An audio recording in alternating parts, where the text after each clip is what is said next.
PRP అంటే plasma platelet rich plasma. So నన్ను చాలామంది అడుగుతారు పిఆర్పికి ఏమైనా రోల్ ఉందా అండి వెన్నుపూస సమస్యలకని.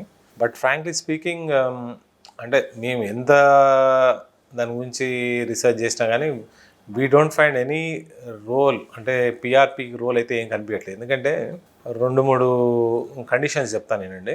ఇన్ ద సెన్స్, ఒకటి మనకి మెయిన్గా వెన్నుపూస సమస్యలు వచ్చేది ఏంటంటే డిస్క్ ప్రాబ్లం కానీ లేకపోతే వయసుతో వచ్చే మార్పులు కానీ బేసిక్గా, అంటే మనకి నడుము నొప్పికి కానీ కాళ్ళల్లో నొప్పికి రావడం, అదే సయాటిక్గా కానీ రీజన్స్.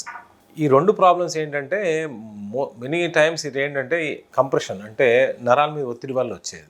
సపోజ్ ఈ కండిషన్స్ తోటి సపోజ్ మీరు వచ్చారనుకో మా దగ్గరికి, దానికి ఏంటంటే ఎక్స్రేస్ ఎంఆర్ఐ స్కాన్స్ చేసి ఒక కన్క్లూషన్కి వస్తాం. అంటే ఇది మీకు ఒక సపోజ్ L4 L5లో డిస్క్ బల్జ్ అయిందో, లేకపోతే L4 L5లో జాయింట్స్ గట్టి పడిపోయి నరాన్ని వస్తుందని అని చెప్తాం. దీనివల్లనే మీకు వచ్చే సమస్యలు నడుము నొప్పి కానీ ఈ కాళ్ళల్లో వచ్చే సమస్యలు సయాటికా కానీ. దీనికి పిఆర్పీస్ కూడా చాలామంది సజెస్ట్ చేస్తున్నారు. అంటే there are many centres like PRP injections, వెన్నుపూస కూడా పిఆర్పి ఇంజెక్షన్స్ ఇస్తున్నాం. But I still do not understand, అంటే నాకు ఇప్పటిదాకా అర్థం కాదంటే what is the role of PRP in these conditions. Like అంటే ఇప్పుడు డిస్క్ సమస్య కానీ స్టీనోసిస్ అంటాం, అంటే లంబార్ కెనాల్ స్టీనోసిస్లో కానీ ఏ విధంగా పిఆర్పి హెల్ప్ చేస్తుందో మాకైతే అర్థం కావట్లేదు. కాకపోతే దాన్ని ఏమంటారంటే వేరే పెయిన్ ప్రొసీజర్స్ ఉంటాయి, లైక్ స్టిరాయిడ్ ఇంజెక్షన్స్ కానీ ఎపిడ్యూరల్ ఇంజెక్షన్స్, రూట్ బ్లాక్స్ ఇవి ఉంటాయి. వీటితోటి డెఫినెట్గా కొన్ని డిస్క్ ప్రాబ్లమ్స్ వాటికి హెల్ప్ చేస్తాయి. ఎందుకంటే ఒకసారి ఏంటంటే వాటి వల్ల ఆ ఇన్ఫ్లమేషన్ తగ్గించి ఆ స్టిరాయిడ్స్ హెల్ప్ చేసే అవకాశం ఉంది. కానీ ఈ platelet rich plasma PRP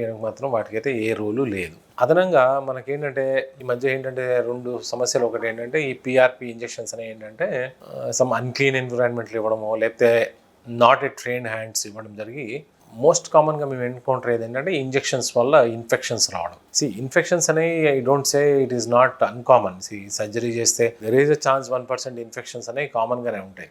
but ఇట్లాంటి పెయిన్ ప్రొసీజర్స్ ఆర్ ఇంజెక్షన్స్ వల్ల కూడా ఇన్ఫెక్షన్స్ రావడం అనేది ఇంకా దాన్ని ఏమంటారు cannot be accepted. In the sense it's a small procedures which should be done in a very very sterile conditions. Probably the infection rates కూడా when we are discussing PF సర్కిల్స్లో spine surgeons వాళ్ళతో మాట్లాడుతుంటే వాళ్ళు కూడా చెప్తున్నారు ఏంటంటే ఈ ఇన్ఫెక్షన్ రేట్స్ పోస్ట్ ఇంజెక్షన్స్ ఎక్కువ అవుతున్నాయని. To give an example, yesterday we had one patient for whom, ఎవరికంటే పెద్ద ఆయన 68 years old మేల్, L3 L4లో సివియర్గా నరాల మీద ఒత్తిడి ఉంది. దానికి వేరే మార్గం ఏం లేదు, ఆపరేషన్ తప్ప. అంటే ఈయన వాళ్ళ దగ్గరికి వెళ్తే వాళ్ళు ఏమో పిఆర్పి ఇంజెక్షన్ ఇచ్చారు. అన్ఫార్చునేట్లీ ఏంటంటే ఆయనకి L3-4 కింద భాగంలో L4-5 అనే చోట డిస్క్కి ఇన్ఫెక్షన్ వచ్చింది, స్పాండిలో డిస్కైటిస్ అంటాం. ఆయనకి ఏంటంటే ఇప్పుడు ఇంత ముందుకి ఆ ఇంజెక్షన్ ముందున్న నొప్పి కన్నా ఇప్పుడు విపరీతం నొప్పి, ఆల్మోస్ట్ వీల్ చైర్ బౌండ్ ఉన్నారు. ఇది ఒక సమస్య.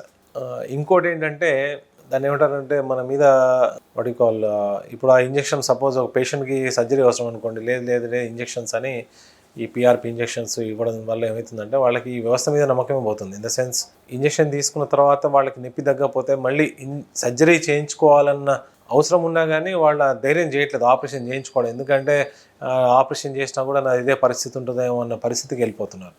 సో మై అడ్వైజ్ ఏంటంటే, when there is no advantages, there is nothing like experimenting on a patient. Experiment clinical trials ఇవన్నీ ముందే అయిపోవాలి, అంతేగాని మన దగ్గర ఉన్న విద్యని మనం ఎక్స్పెరిమెంట్ చేయకూడదు ఎవరి మీద. పిఆర్పికి అబ్సల్యూట్లీ నో రోల్ అండి. So I wish when you are going, ఎవరైనా పిఆర్పి అడ్వైస్ చేసినా కానీ take a advice from a surgeon, ఒక spine surgeon, orthopaedic surgeon, neurosurgeon దగ్గర ఒక అడ్వైస్ తీసుకుని దెన్ యూ గో అహెడ్. అంతేగాని అనవసరమైన ఇంజెక్షన్స్ తీసుకుని లేదా దాంతో వచ్చే కొత్త సమస్యలకు మాత్రం మీరు what you call don't fall in to that pray.